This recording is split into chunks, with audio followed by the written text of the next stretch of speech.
Hi, Brianna. Welcome to the Integrative Health Coach Success Podcast. Hi, thank you so much for having me. I'm excited to be here. Yes, we're excited to have you. I'm really looking forward to our chat. I know you've been on before. You were on originally years ago, maybe Yes. 5+ years ago when I was interviewing, and then you were on when Kate Mills was doing interviews, and we're glad to have you back with more valuable information. So thanks for being here. Yeah, thank you. I'm glad to be back. All right. What I would love to do to start is no doubt there's probably some listeners that know who you are and they're familiar with your work. But for those who don't know you, can you tell us a little bit about what you're currently doing with your IHP certification and maybe kind of how you got there? I know you've gone through lots of the program itself, and you can give us a little bit of your story, and then we'll dive into our topic, which is going to be a little bit more business focused and I think incredibly valuable for those listening. Yeah, absolutely. I don't want to dive too much into my story because, like you said, I've said it before on this podcast, but just to give a quick kind of brief overview, I'm an IHP2. I also did mastery, I believe the Centurion program last year with Equal Life, and that I'm also working through HPH right now, which is like my new venture that I'm very excited about. And my passion for wellness started years ago. I have celiac disease. So, as a child and an early teen, I struggled a lot with gut health. And as a consequence, mental health struggles as well, like super bad anxiety, really bad depression to the point of attempt suicide at 13 years old. And that's what really catapulted me into personal development at a very young age because it was survival. Like I had to at that point. I only really seen two choices. And I decided to do everything in my power in order to get well. And that meant both physically and mentally. So that's when I started my journey into health and fitness. A little bit, but I didn't know about integrative health yet. So at 16 years old, I actually joined the gym to try to transform my body. And I learned that that wasn't super healthy either. Like I have a lot of respect for the bodybuilding community, but there's a difference between aesthetics and being athletic. There's a difference between looking healthy and actually feeling healthy. And just putting my body through that stress on top of everything I went through as a child with my gut health, I started experiencing hormone imbalances and heavy cravings for things that I never used to crave before. And so that's the point when I really asked myself, like, what is really going on? Because I found personal trainers and nutritionists I was talking to just weren't able to answer those questions. They're like, oh, just it's calories in, calories out. And they didn't really know much else. So that's when I found Dr. Cabral in 2017. I was like, I want to do the certification. So I started doing that in 2020. I think I got the certification in 2020, but I started health coaching around that time, like 2019. And that's when I really dove into integrative health. And I've been able to support countless women. My main focus was gut health, weight loss, and mental health. And through building that business, I've done one-on-one group coaching. I was even able to build a corporate wellness program, so working with people in the corporate world. And as I started gaining success and momentum online and followers online, people started asking me kind of how I built what I did. And so I started supporting other health coaches as well, doing the same thing. And now I'm kind of in a different phase in my life because I moved to California for 3 years and I was kind of traveling across the states, which was like my dream to be able to work online and go anywhere I wanted to. And now I'm a little bit more settled down. I found my dream man. I got married last year. And so my main focus is really just to be my healthiest and best self for my current and my future family that is going to be growing in the next couple of years. So that's why I decided to join HPH and kind of what brings me here now. I know that was going to be short, but that was kind of longer than I expected. No, that's great. I think it was all the information that we needed. And yeah, thank you so much for sharing all of that. It's one of those things where as we evolve as coaches, as a professional, right, we start to acquire more knowledge. We're able to share. Okay, so now you shared your health advice, right? Yeah. Now you're able to share business knowledge and kind of what worked for you and what you see working for others. And so as we evolve, what we're able to offer the world evolves. Absolutely. Yeah. Okay. What I would love to do is kind of dive into a few maybe biggest mistakes that you see coaches making, or that you maybe made yourself and you realized you were making and you corrected. And now you kind of suggest to other coaches, working in the health and wellness space. We'll start with maybe what you might say is one of the bigger ones, and then we'll kind of evolve and maybe talk about a second, depending on what our time allows. Yeah. Oh my gosh. There's so much that I could share here. So it's kind of difficult to find where to start. I do want to talk about sales today and creating programs. But one of the biggest things is people spend so much money on investing money into their own health transformation and into health certifications. But then they don't spend that time to really learn the business stuff.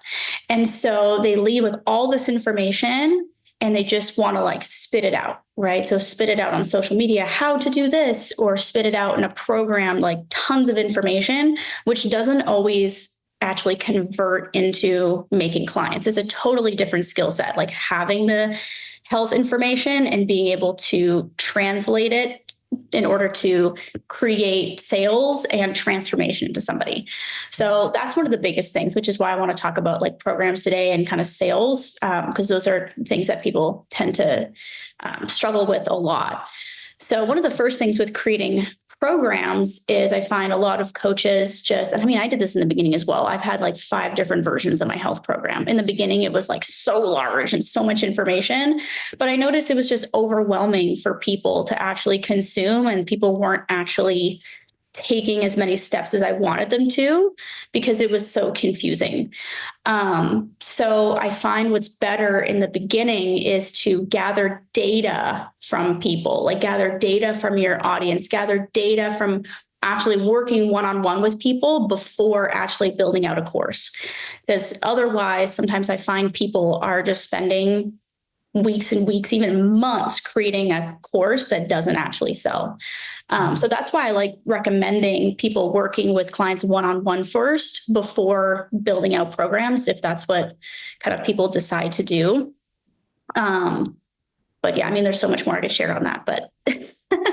And I think it's important to, whether it's social media, whether it's, working one-on-one, we always hear, understanding like your audience's biggest pain points. And if you don't have an idea as to what that is, whether it be like with a social media audience or with like your local, clientele, if you're somebody that does a lot of in-person stuff, right? It's kind of hard to develop a course that you think is going to be particularly beneficial for someone to, then tell other people about or take action on and feel like they got value, or for people to just buy in general. And like you said, doing a little bit of, because I think sometimes, yes, people can like think like the course comes first and like, then I'll start working one-on-one, right? But if you're not entirely certain on what it is you're trying to deliver for information and what your audience needs and wants to hear, and what they need support on, it's going to be hard to do that effectively. Absolutely. I always tell people the more data that you have as you begin on your journey, that's why I don't like super niching down in the beginning, because it's like, how do you know? You don't even know who you like working with. You don't even know really like who's in your audience right now. For me, I always look at what is the highest point of leverage, like what's going to get you the most success the fastest, and then you can adjust from there. And so an example of that is like, when building out a course, when building out a program, I find people take so long to do that, but you just want to ask yourself, like, what are the tangibles that they're actually going to get? Like, how many calls are they going to get? How long is the program? What is the amount of like communication that you're going to have? How is that communication going to happen? Through email, through Instagram, through Practice Better, a different platform? And then what are they going to get in terms of like supplements, labs, et cetera? Like, that's it. It really takes like 5 minutes to put together. Sometimes people overthink that for like so long.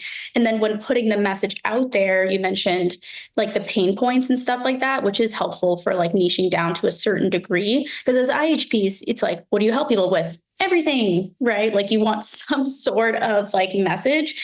But I find in the beginning, especially, what's more important than just saying like, are you struggling with energy? Do you have headaches? Do you have bloating? Is think about what that actually looks like in their daily life. I like to ask my clients, like, how does it actually manifest in their life? And talking about it from that perspective. So like, hey, if you're the type of person that wakes up and you have beaming anxiety and you don't know why, and you look yourself in the mirror and you're frustrated that you can't fit into your pre-pregnancy jeans, and then you go to the kitchen and you're just fighting yourself at the fridge, not knowing what to eat. So you just take what's convenient, and then you're having the mid-afternoon crashes, reaching for the coffee. Like, that's going to speak to somebody so much more than just like, do you have trouble sleeping? Actually making some people like in some like people, we know what trouble sleeping looks like, but there's some people that don't even know if they have trouble sleeping. They're like, I don't know. Everybody else that I talk to kind of sleeps this way. I don't think it's like significant trouble. I don't know. I'm a mom of, 4 kids, and I don't have a lot of energy, but I think that's normal, right? Like, some people don't even know, if they're not super health conscious, like what quote unquote trouble sleeping is. They might think that waking up a few times is normal. They might think that they're just waking up tired because they're a mom, but in fact, their sleep might be compromised, and that's why they're waking up tired. So like you said, like painting the picture of, do you wake up wishing you could go back to bed? I mean, this morning I woke up and the first thing I thought was, oh my God, I can't wait to go back to sleep tonight. But that's because I was woken up in the middle of the night, right? And so like, it's those kinds of things where, like you said, if you can like tie an experience to the wellness issue, clients who aren't super wellness minded can draw the line from one to another. And then you've built the connectivity, you've built the okay, like vulnerability, right? Connection, all of that has someone wanting to learn more and hear more from you. Absolutely. Absolutely. So in the beginning, your question was like, what are the number one mistakes? Number one, taking too long to build out their program because they just like overthink things. Number two, doing it in the wrong order for them. Number three, not actually talking to their ideal clients in a way that's relatable. And number four, I forget what else I shared because it was a lot that was in there. I'm also a little bit sick right now. That's why my voice is like this. And I have like a little bit of brain fog, but I'm like, you know what? We're going to do this podcast anyway. So those I definitely see to be one of the biggest mistakes. And speaking about ideal clients as well, is a lot of people find in the beginning, they just want to charge really cheap because they think that they're going to get more clients, which isn't the case. Like, I actually find selling high ticket easier than selling low ticket, because people that charge a premium price and that pay a premium price actually have the money to do so.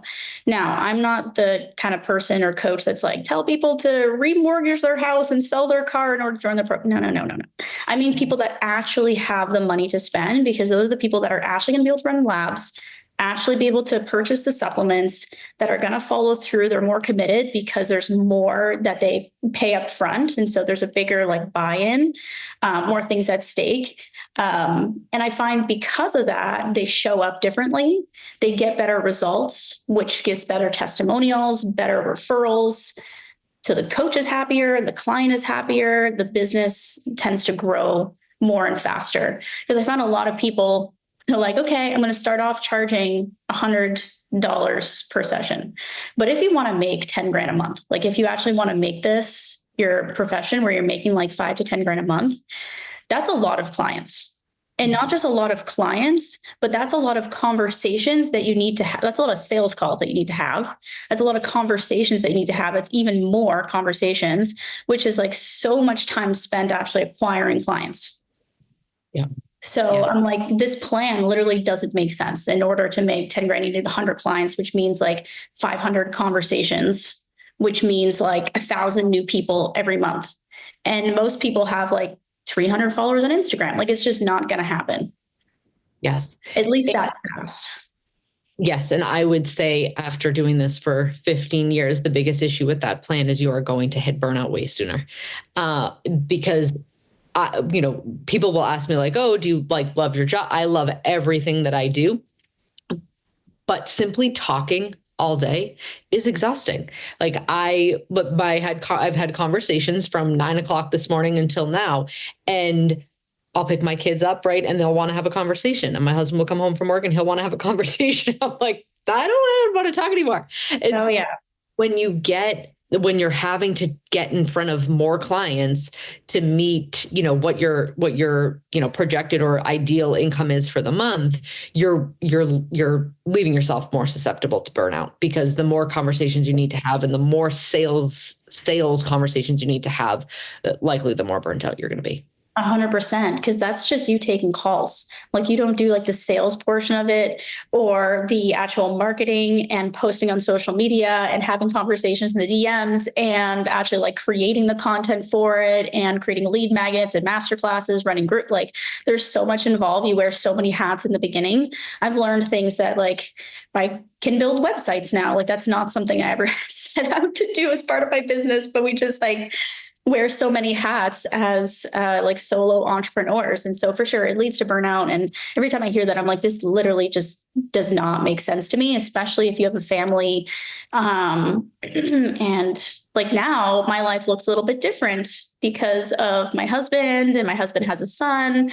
So I can't work as many hours as I used to when I was just like single living on my own.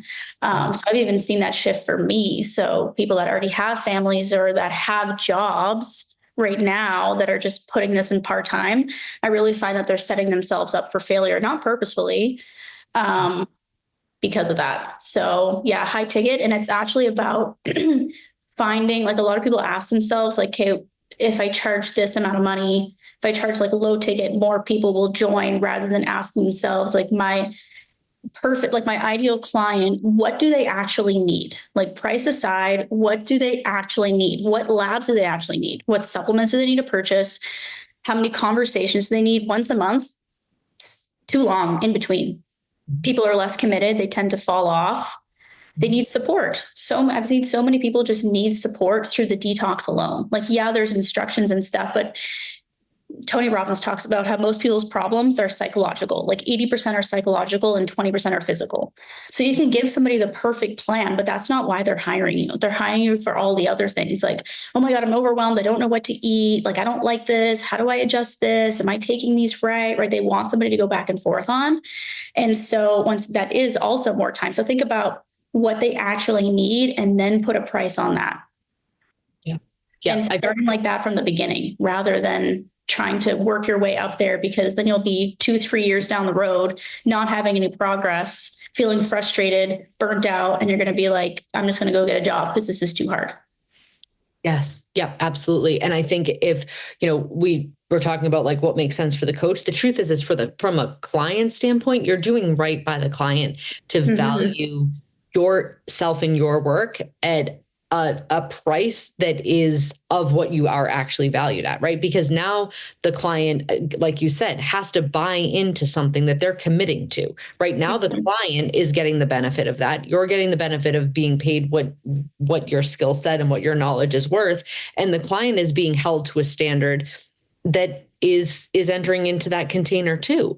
And I think so many, the personal training, when I was personal training, I loved personal training. I was a good personal trainer. I was not the best personal trainer, but I had clients for years, 8, 9, 10 years, and they simply just continued to personal train because they loved the accountability. They loved the personal relationship, and they loved the fact that they always had someone to bounce health questions off of.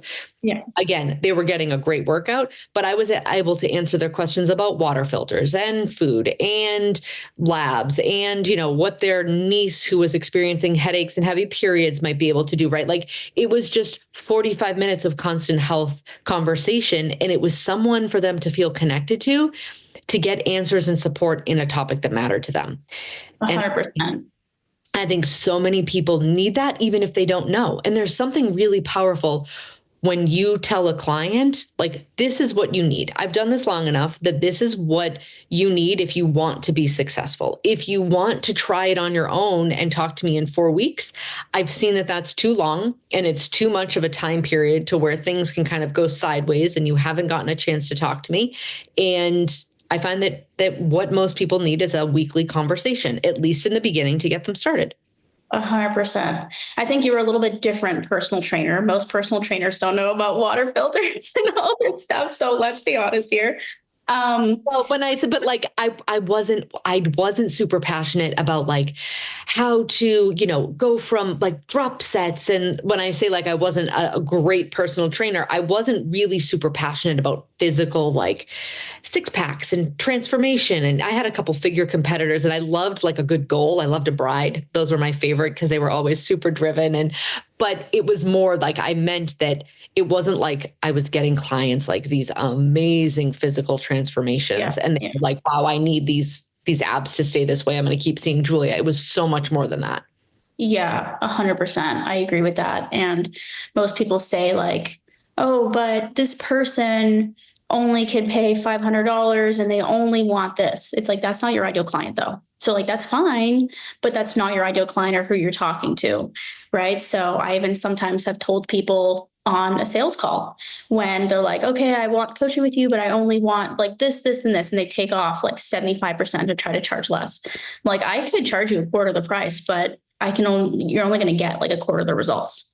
So what is it that you really want? Like, do you just want this or do you actually want this? Because if this is what you want, then this is what I would suggest. You can go, there's tons of personal trainers, nutritionists out there. If you just want macros, like that is not me. And really being able to hold that standard, that boundary. And people do really respect that. And the thing is, I also find that health coaches, like, I just want to help so many people though, and I get to help more if I charge less. I mean, that doesn't end up happening. But even if with that mentality, if you have a high ticket offer that is like crushing and people that you're actually supporting in the way that they need, now you actually have more time freedom to create free PDFs, do the master classes, run group challenges, do things that are cheaper for the people that can only afford that or who aren't ready yet to jump in, like they don't know yet. But if you're constantly just chasing these low ticket clients and you're not going to have the time or the bandwidth to even be able to support the other people that need your help. So overall, I just see it be such a better business model.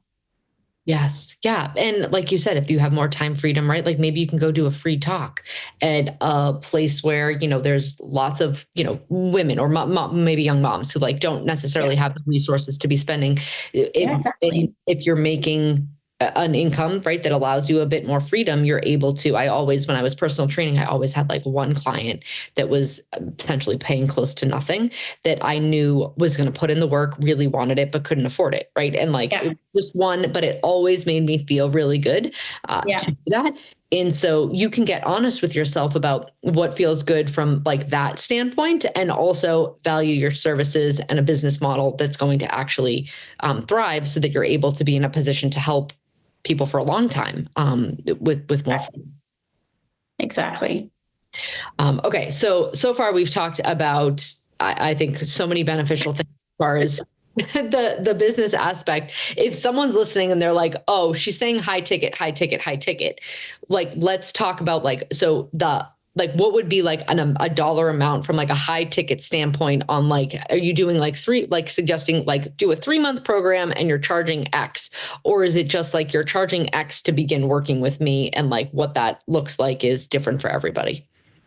Yeah. So in short, what I would say is I never suggest a price for somebody to start with or even a length. Like I don't like to like choose that for my clients because it has to feel an integrity with you. If it's too low, it's going to feel gross. If it's too high, it's going to feel gross. So you got to start as like a stretch. It's always going to feel like a stretch when you raise your prices. But it needs to be actually an integrity with you. You have to believe in what it is that you're selling and feel good about that price point, or else it's not going to work. Like you have to be sold before anybody else. On the lower side for integrative health practitioners, I would say like $1,500 for like a 3-month program. I've seen some people do 4 months, even 6 months, and then you can get people to like re-sign up after. But 1,500 is like the lowest I like to see, really. And then I know people that do up to $500 a month. And that's like really not. Yeah. I mean, I don't like payment plans, but that's another story. Well, payment plans, especially if you're doing labs. I mean, like conceptually speaking, if I was going to sign up for a program, in my mind, even though I was going to pay $1,500 up front, I'm thinking like this is support at $500 per month over a 3-month period, which I think is Yeah. I mean, I know some coaches that do, like in the beginning of my health coaching business, I did do payment plans. But what I found is people usually have the money, but they don't want to like put it all on like their credit card or spend it all from their savings, because they're like, well, if things don't really work out in a month, I don't have to continue. It's kind of like a way out versus actually committing to the whole thing. And it's just a totally different type of client. So if it's a type of client that's like, oh, I just want to like put my toes and like see what happens, and it's like, you're not my client. But if you're the type of person that's like 100%, like I'm in, I know I want to do this. Like I always tell people, your ideal client has the money. They're just looking for the right person. Your job is not to convince them that it's a good idea to work on their health and run functional medicine labs. Your ideal client is the person that's like, I have the money. Just where do I spend it? Who's the best person to invest in? What is the best program that's really going to support my goals? And when you come from that perspective, then it's a totally different mindset. Like you show up way differently, because it's like you're not trying to convince people. Like that's not your job. Your job is to support them. But also when you're running labs, if you're buying the labs for them and they're only paying you a deposit for like $1,000, you buy the labs and then you don't get paid till later, like the compensation just like doesn't make sense.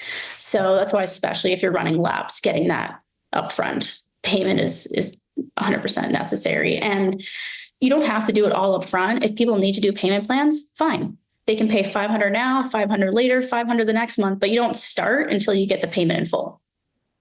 Yes. Okay. Yeah. That's a good way to look at it. I want to go back to something that you said, because I think it's super important about like, you have to buy into it before the client does, because I feel like you said, Tony Robbins says, 80% of things are mental. It's like 20% physical, right? If you're not in alignment, or you don't feel like you're worthy of, the plan that you're putting out there, if you don't feel like it's in line with your integrity and your authenticity, it's going to be really hard energetically for like anybody else out there to pick up on it as something that they're going to want to buy into, right?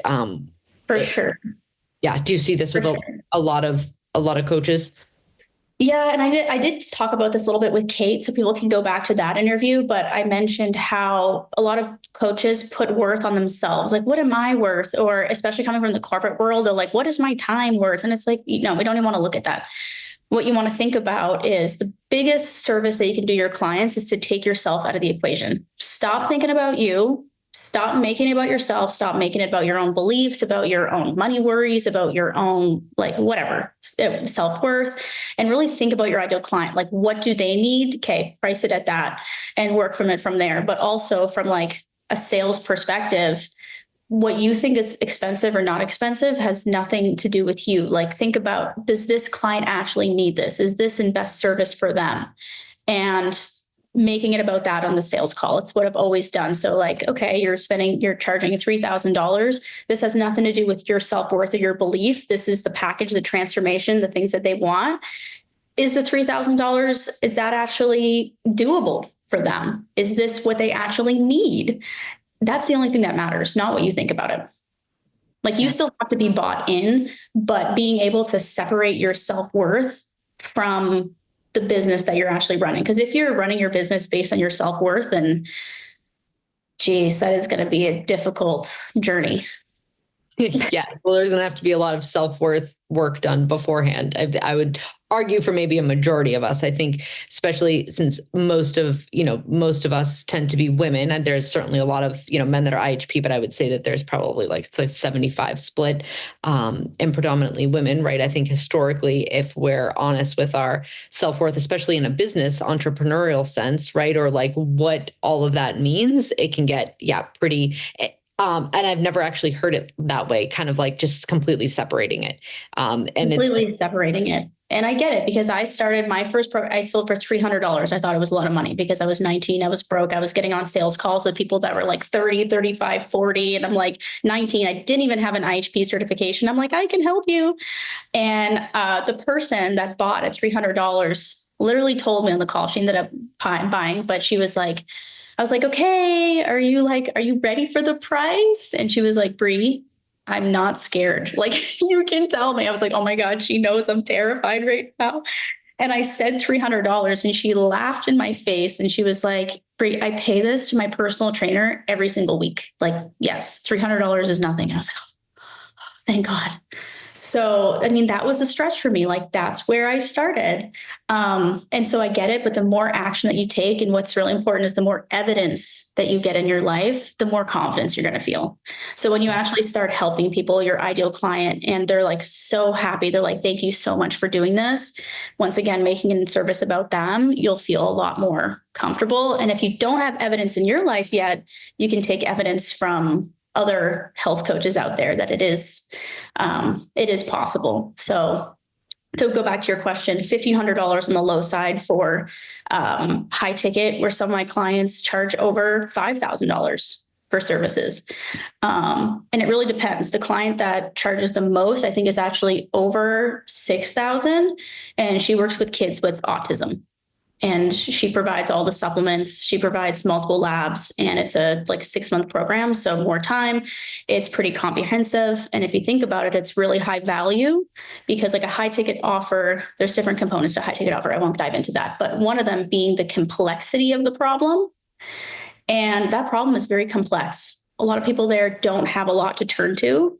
Medical bills, very expensive. They're going to end up spending way more money, way more time in the medical field rather than hiring an IHP doing functional medicine labs. So if you look at it from that perspective, like, what is the alternative to your client?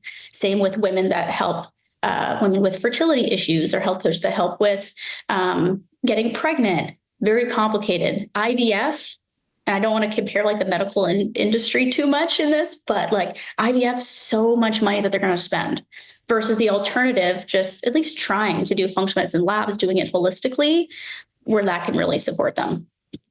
Absolutely. Yes. And I think when you're understanding it from a coaching standpoint, the complexity of the issue, at least for me, would be less about, the client is kind of like in this position where they need me, like, yes. Right. But that energy, it's more that like you're valuing the ability of your knowledge, of your ability to deal with these complex issues, right? Like that's where your value lies. You have the knowledge, you have the empathy, you have the skill set, you have the ability to relate to, family members that are dealing with, disabled children. I mean, it's a very complex thing that not everybody could handle. And you were blessed with a personality and a lot of empathy, and then you went and got the knowledge. Well, now you have a skill set that does deserve a compensation of X versus, valuing yourself much lower. Absolutely. And that's where IHPs have an easier time selling high ticket programs and working with people, because we're able to support people on a much deeper level than just like personal training and nutrition. Although like that's great as well, but because it's a lot more like saturated market, it's usually easier problems to solve, just like macros and workouts and stuff. It's harder to sell things at a high ticket value, whereas IHPs doing functional medicine lab, working on the de-stress protocol, seeing them regularly, like that's a lot. So definitely. So for those that are struggling with the confidence to raise their prices and create a package, hopefully what I shared just gave some insights from multiple different perspectives. Yes, I think it certainly did. And I appreciate you sharing all of that. If people wanted to connect with you further, where are all of the places that you show up, website, social media? Yeah, my Instagram is the best, Brie.LeBlanc1. That's like my main Instagram. And you can kind of find everything else from there. Okay, great. Yeah. And we'll put it in the show notes. Thank you so much for being a guest again on the Integrative Health Coach Success Podcast. I appreciate all your wisdom, all your expertise, and for you sharing with our listeners today. Of course. Thank you so much for having me. It's always great to see you and speak with you. And hopefully we'll do our Instagram live someday. Yes. Late spring, early summer. I'm in. Yes. Amazing. Thanks, Brie. Enjoy the rest of your day. Of course. You too.